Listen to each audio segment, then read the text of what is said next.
Hey, what's up? What's up? Leonidas is coming at you here in this video. Making this video mainly to gonna go over a little review, a walkthrough, so to speak, of a platform that I use called SmartMember. I'm mainly making this video because Johnny B requested it, and it's kind of a long time coming simply because SmartMember can be a really in-depth platform, right?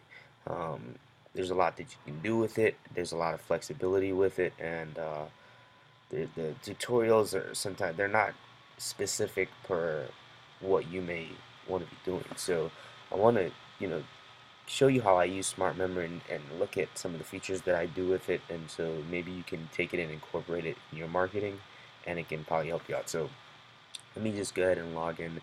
I'm going to use one of the sites. The cool thing about the package that I have with Smart Member is I can create unlimited sites, which is really cool. And I'll walk through a process with that in another video and kind of show you. Matter of fact, I'll just start it right here. As a matter of fact, let's just start from the ground up, and I'll just show you how cool it is. So I just click this little button, create new site, and it's going to ask you for the site name, and I'm just going to name this test um, training. Right?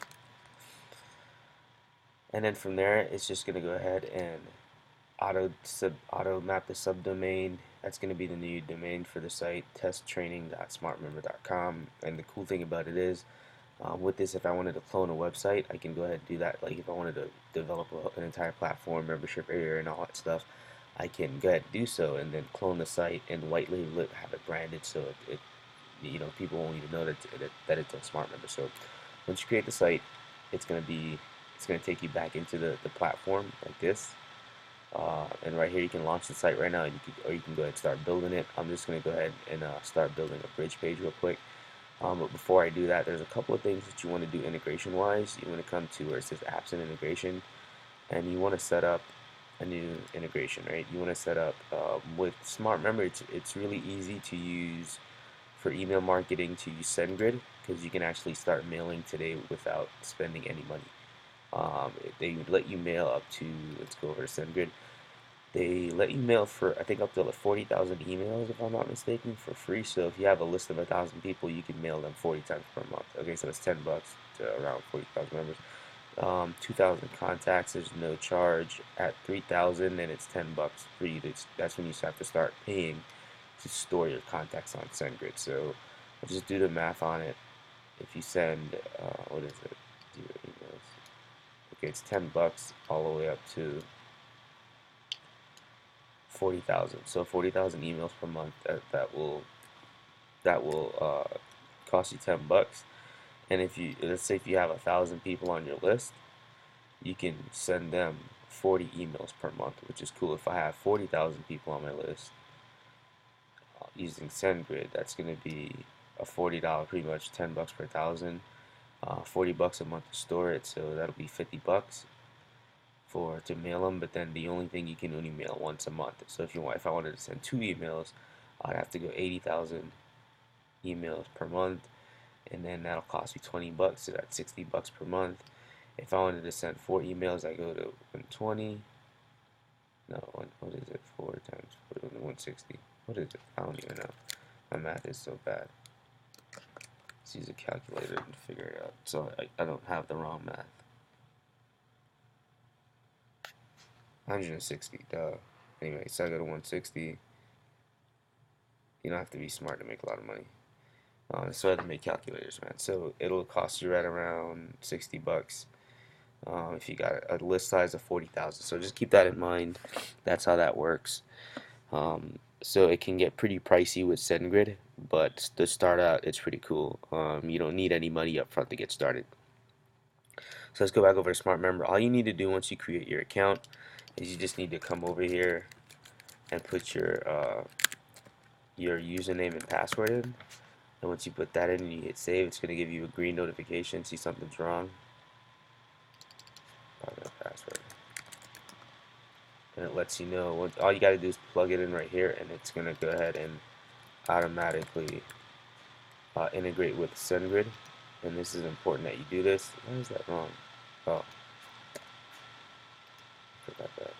So there you go. It's green now. So it's integrated with SendGrid, so it's ready to go. Next, The next thing they do, if I want to create bridge pages, I want to go to my email list, this little email drop down right here, and I want to go to lists, and I just want to create an email list. So I just create new email list name, test training, and then I go save, and that's my new email list. So it's right there, test training, and then I can come over here now to bridge pages, which I'm going to break off here, and we're going to pick this up in the next video, how to create a bridge page from the ground up, integrate it, and start capturing leads. Okay, so I'll see you in the next video. Hey there everybody, how's it going? My name is Brandon Brashears. In this video we're going to talk about what a marketing funnel is and how you can use it to grow your business.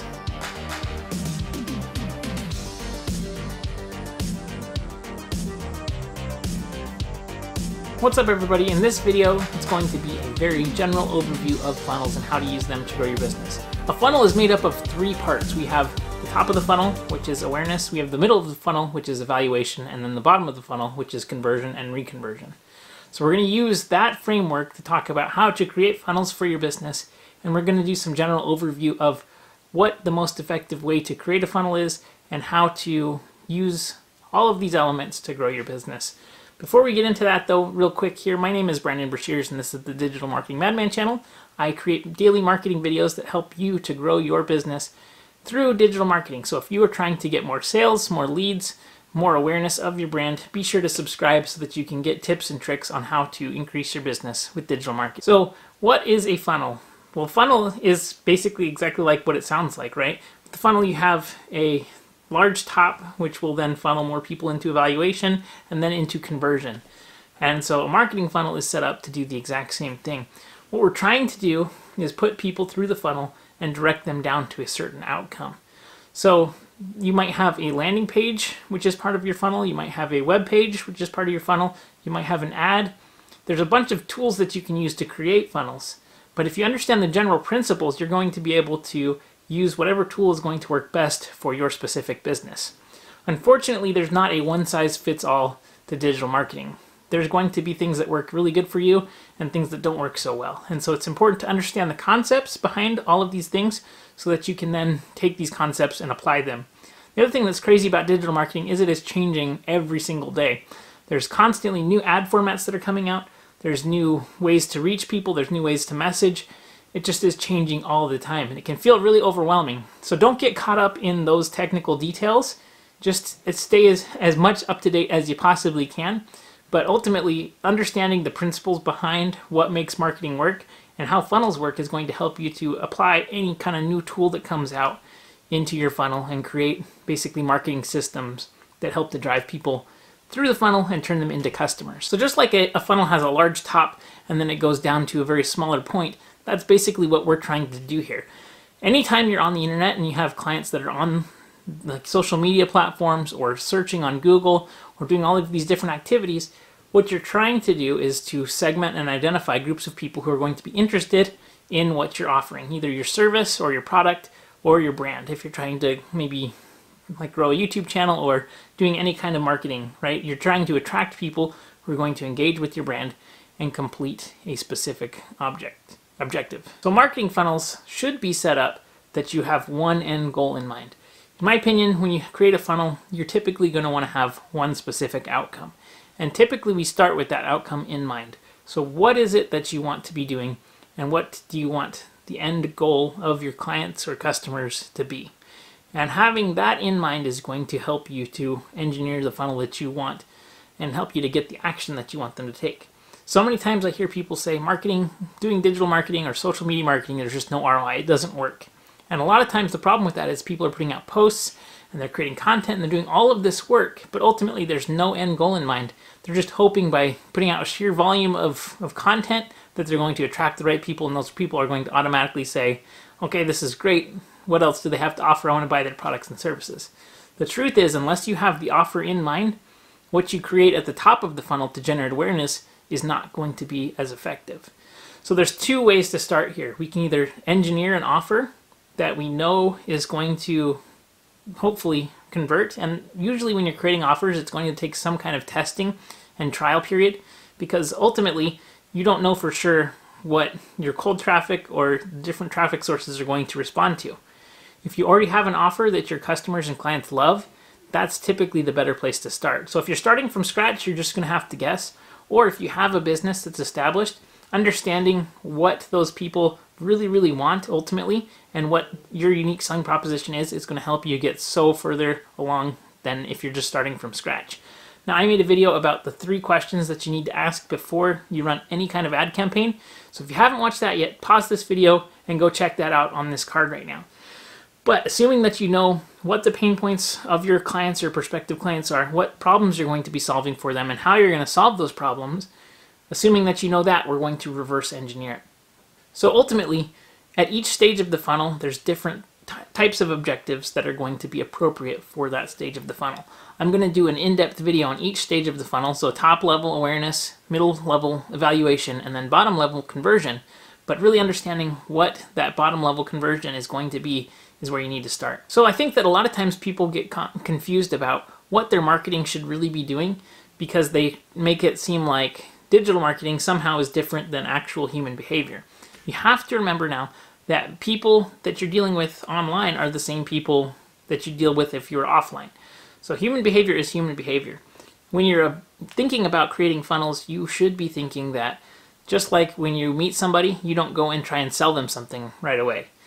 There is times when you would sell somebody something right away, for sure, but depending on what your offer is and what your product is, you're going to want to warm them up. If you're trying to turn strangers into customers, typically the best way is not going about that by shouting offers at them. You need to introduce yourself, get them aware of you. Then after they're aware of you, you're going to give them some ability to take the next step. Once they've taken that next step, then you're going to give them offers to purchase products that they're going to be interested in. The difference here is that we're using all of the content that we create and that you should be creating to segment your different lists and audience and then hopefully retarget people. As marketing becomes more and more competitive, your content creation becomes more important than ever. Content is how you segment your audience, and it's how you create lists of people to sell offers to. If you are good at creating content that's built for a specific purpose and for a specific audience, you're going to be able to convert a lot easier. I'll give you an example. So let's say you are a veterinary hospital and you only are a cat clinic and you only work with cat clients, right? So if you create content that's dog related, sure, those are pet owners who are maybe have a cat, but ultimately the content that you should be creating should only be relevant to the cat offers that you have, because you don't do work on dogs or bunnies or turtles or frogs. So knowing who your end offer is for is really, really important, and ultimately you want to create content that's going to be for that person. So for awareness, for example, these are the kind of blog posts and content that are just more general. Typically things like pictures and memes and just videos, content that's native, and it just basically is trying to get the person to engage with that piece of content. At this stage, we're not trying to sell things necessarily. Now, I will say that it's different for sure if you are targeting AdWords that have bottom of funnel intent, right? So you're trying to target strangers. For example, let's say you're a plumber and it's in the middle of the night, somebody's searching for a roto cleaner, right? They need their drain is backing up and they have poop flowing into their house and they need somebody right now. At this point, they just want somebody who's going to show up and not charge them like thousands and thousands of dollars. But unless they are able to come and do this right now, they don't care who it is, right? So they don't need to see the top level type content, right? So that depends on your product and service. Are there people searching for bottom of funnel activities that need your product and service right now? Because if there are, then you might not have to go through the process of creating funnels that have the awareness and evaluation. But if you're trying to use things like Facebook and Instagram and other social media channels, you're probably going to want to create awareness content. The reason for that is people are on Facebook and Instagram using this platform not to go and find products and services to buy. They're there to check up on their friends and family and see what their coworkers are doing, and they're basically hanging out there.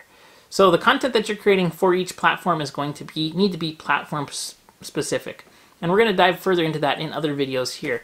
So be sure to subscribe because we'll be talking about that. But that's definitely a video on its own for sure.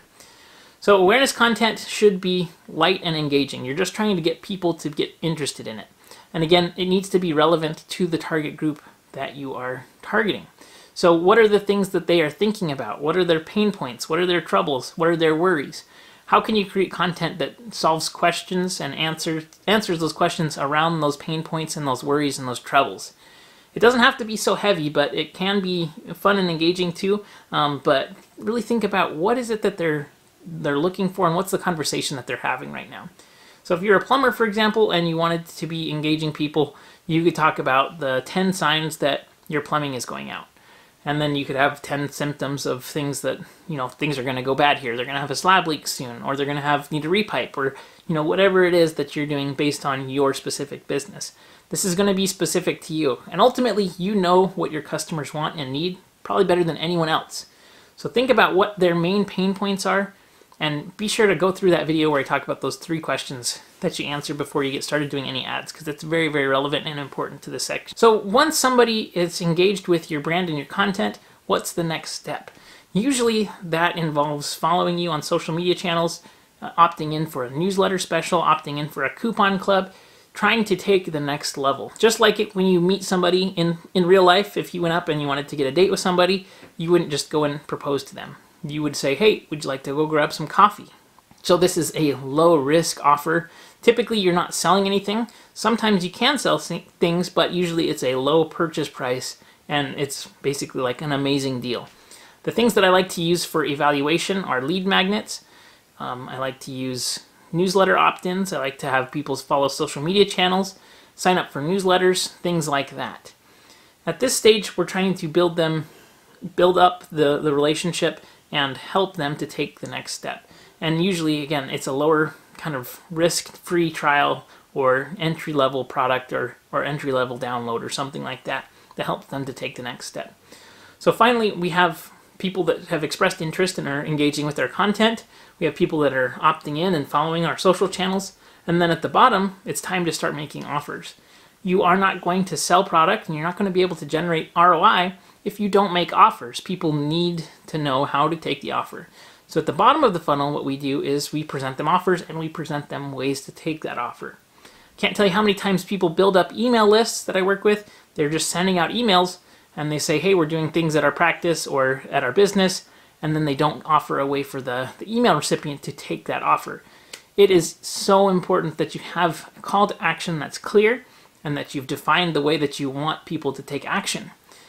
Typically, it's best for you when you make that action as easy as possible. So if you're selling things on Facebook, integrating your Shopify account with Facebook so people can natively purchase inside of Facebook makes it a lot easier.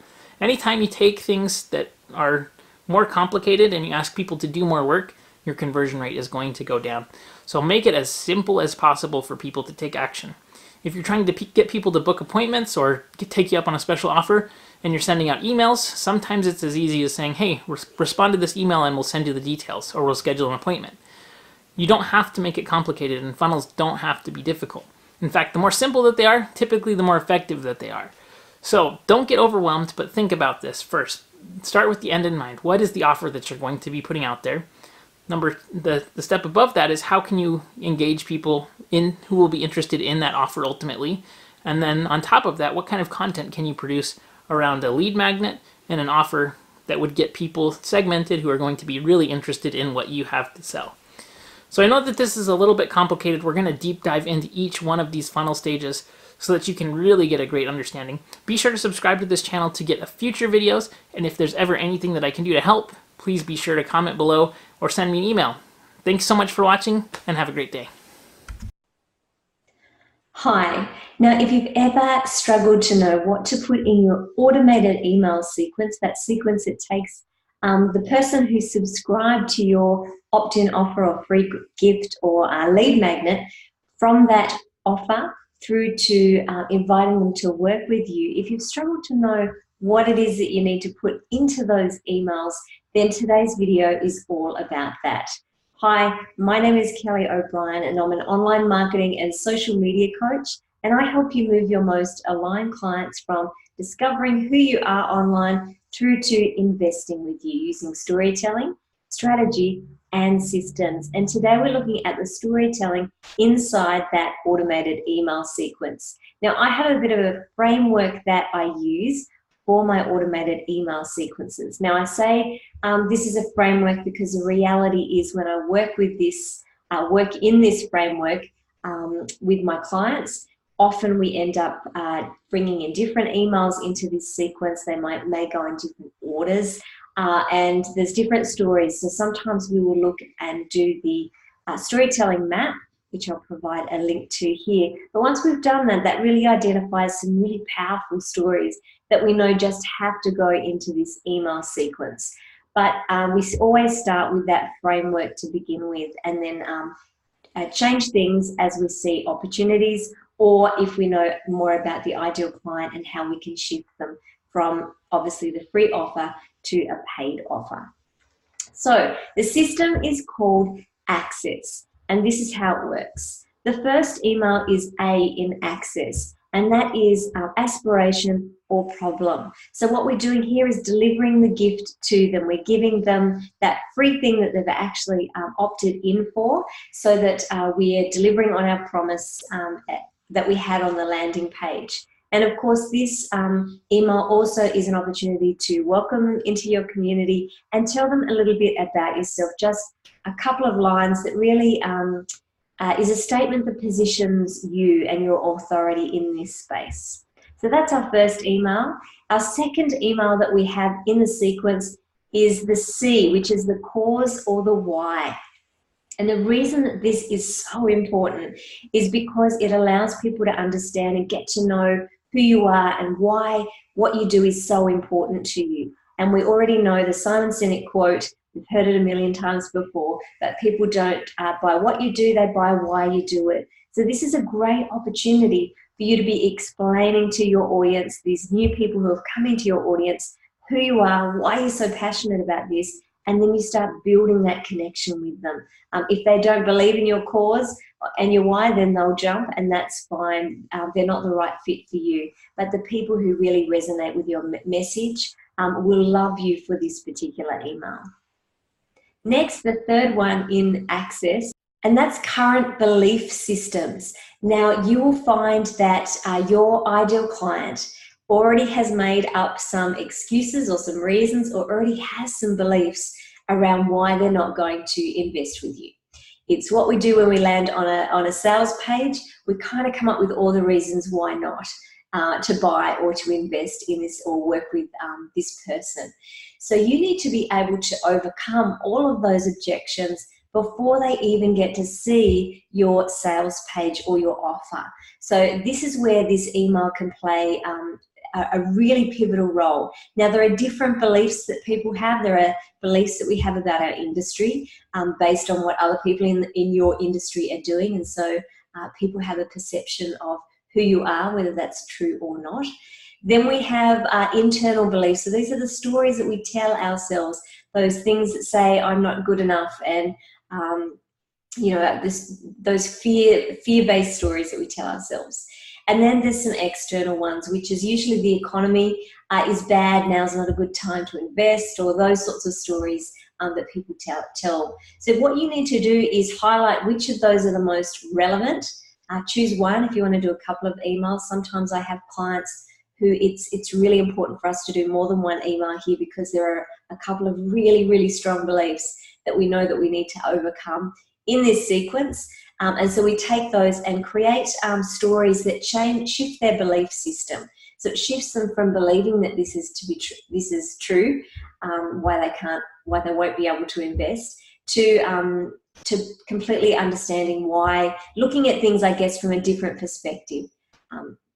So they'll be able to see things from your point of view and have a better understanding of how this is going to solve their problem, because in the end, this is what it's all about, is about solving their problem and helping them.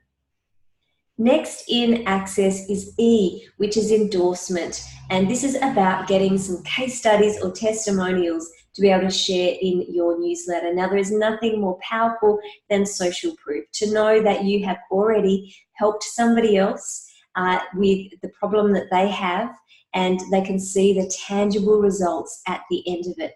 In the end, that's really what people want. They want the transformation.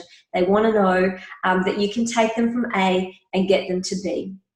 And if you can show that you've done it for other people who are just like them, then that's really powerful. Now, right now, I'm doing a heap of case studies for a particular client. We're doing them for a blog.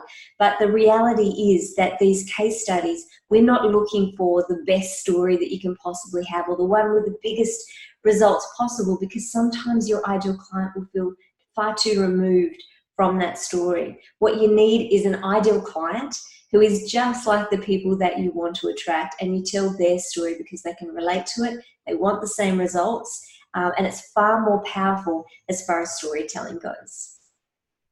Now, the last two steps in Access is the two S's, which are sales. Soulful sales, of course, is where we're trying to head with this. We don't want to be icky or pushy or feel we're manipulating people into buying something, which in all reality leads to buyer's remorse. We don't want to go there. So what we're doing is inviting them to work with us. Really, that's what the sales email is. It's showing them the value of what you're able to provide for them, and the transformation that you can provide, how you show up and why you are different, and why you are unique, and your system, so that they know that you're the person that they want to invest in.